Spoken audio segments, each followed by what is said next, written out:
ആദ്യം വെടിക്കെട്ട്, പിന്നെ രജനികാന്തിൻ്റെ ജയിലറിലെ ത്രസിപ്പിക്കുന്ന തീം മ്യൂസിക്.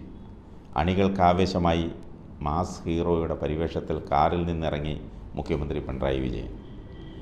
LDF തെരഞ്ഞെടുപ്പ് പ്രചാരണം ജ്വലിപ്പിക്കാൻ ഇന്നലെ മുതലാണ് ക്യാപ്റ്റൻ കളത്തിലിറങ്ങിയത്. ആദ്യം നെയ്യാറ്റിൻകരയിൽ, പിന്നെ തിരുവല്ലത്ത്, വൈകിട്ട് പേട്ടയിൽ.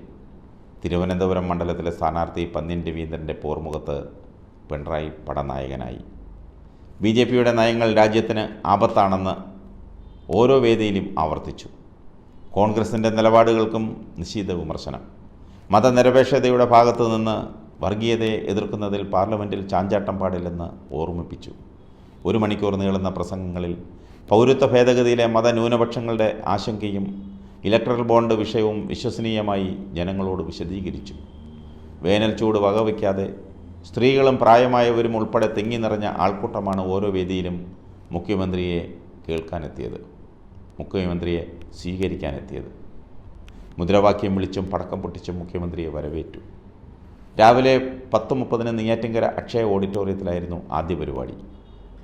BJP കേരളത്തിൽ വിജയിക്കില്ലെന്ന് പിണറായി അടിവരയിട്ട് പറഞ്ഞു. മതനിരപേക്ഷതയുടെ നാട്ടിൽ BJPയുടെ നിലപാട് വിലപ്പോകില്ല. ജനകോടികളാണ് പൗരത്വ വിഷയത്തിൽ തീ തിന്നുന്നത്. ഇതിൽ നിലപാട് ചോദിച്ചപ്പോൾ കോൺഗ്രസിൻ്റെ ദേശീയ പ്രസിഡന്റ് ചിരിക്കുകയായിരുന്നുവെന്നും പിണറായി കുറ്റപ്പെടുത്തി. വൈകിട്ട് 4:55 രണ്ടാമത്തെ വേദിയായ തിരുവല്ലം മൈതാനത്ത് മുഖ്യമന്ത്രി എത്തി. കൈവീശി പ്രവർത്തകരെ ആവേശഭരിതരാക്കി. രാജ്യത്ത് ജനാധിപത്യം അപകടകരമായ അവസ്ഥയിലാണെന്ന് പറഞ്ഞു.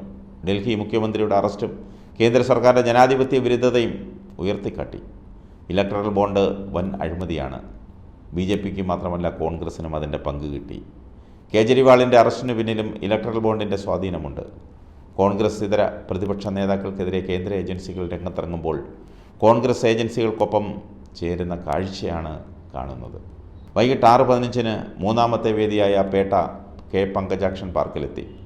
ആവേശം ഒട്ടും ചോരാതെ BJPയെയും കോൺഗ്രസിനെയും കടന്നാക്രമിച്ചു.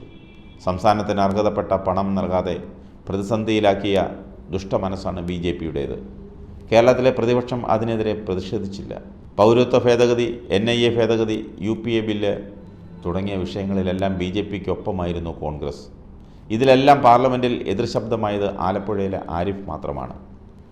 UDF MPമാർ ഓടി മൂലയിൽ ഒളിച്ചെന്നും അദ്ദേഹം പരിഹസിച്ചു.